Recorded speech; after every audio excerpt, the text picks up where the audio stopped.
It means it's in the middle of a very high-stakes poker game at the moment. Boris Johnson is today putting an extra £2 billion into preparations for a no-deal Brexit at the end of October.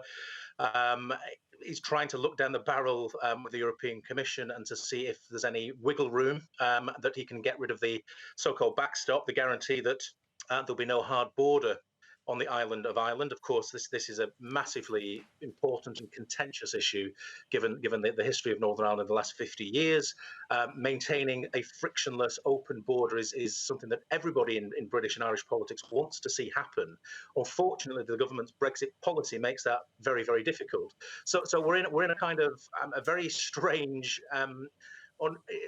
period of unreality in British politics because Boris Johnson says he doesn't want a no-deal Brexit, but everything he does tells us that that's the most likely outcome.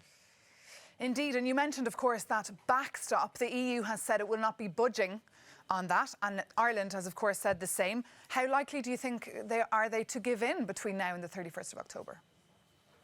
My own view is some sort of deal will be done. I think a no-deal Brexit is disastrous for Britain, but it's particularly disastrous for Northern Ireland, even in terms of its economy. Its economy is very, very fragile. The private sector in Northern Ireland is very fragile. The largest private sector company, Bombardier, has already announced that it's pulling out 4,000 jobs going in Belfast.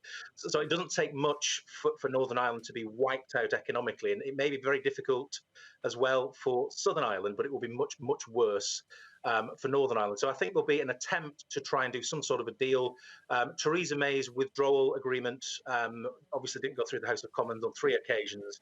My own view is that Boris Johnson, as an arch pragmatist and somebody that can turn on the head of a pin, in his opinion, will try and dust off and respray Theresa May's withdrawal agreement, potentially having a backstop that only applies to Northern Ireland, which effectively keeps Northern Ireland inside the European Union or the single market, which avoids any need of a border. But unionists don't like that because they feel that they're treated differently than the rest of the UK. But I think that's, frankly, the most plausible outcome that avoids a hard border and a hard Brexit. And Kevin, I just wanted to ask you about the Irish Taoiseach, the Irish Prime Minister Leo Varadkar. He's getting a lot of criticism in the English press and from a lot of British politicians, but also from Ireland, as we saw during the week. Do you think this is justified?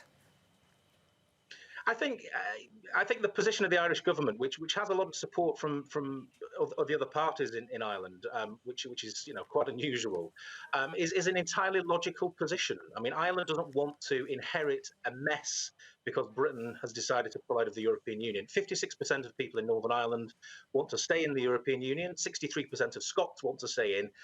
People in England want to leave very strongly. And I think there's a sense of Ireland inheriting an English mess, frankly, and I don't think it's a problem for the Irish government to stand up for Irish interests. And and as I say, I suspect in the fine detail of the negotiation in the next couple of months, we will see a very big U-turn from Boris Johnson.